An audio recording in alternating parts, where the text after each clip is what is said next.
تو این ویدیو مرحله به مرحله تارت گلابی رو بهتون نشون میدم. حتما تا آخر ویدیو با من باشید و لایک و سابسکرایب یادتون نره. گلابیامون رو یکی یکی پوست میگیریم و از وسط نصفشون میکنیم و با یه قاشق وسطشون رو کامل در میاریم که هسته‌ای داخلش نباشه. میریم سراغ شربتش. یه ظرف میاریم و شکر قهوه‌ای، آب، یک کوچولو گلاب، زعفرون و عسل و یک کوچولو آب لیمو اضافه میکنیم و میذاریم به جوش بیاد و گلابی‌ها رو میذاریم داخلش یه حدود 10 تا 15 دقیقه بجوشه.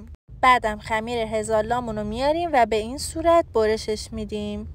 سینه فرمون رو میاریم، کاغذ روغنی تهش میندازیم و برشای خمیرمون رو اینجوری میذاریم روی سینی. بعدم گلابیای پخته شده رو میذاریم روی خمیر و دورش رو اینجوری برش میزنیم. برای روی خمیر از شیر عسلی استفاده میکنیم. تمامش رو شیر عسلی میزنیم و روش رو زعفرون میزنیم. روی گلابیا هم زعفرون بزنید حتما. و بعدم میذاریم داخل فرن دمای 180 درجه، حرارت بالا و پایین 20 دقیقه بمونه و نوش جان کنیم.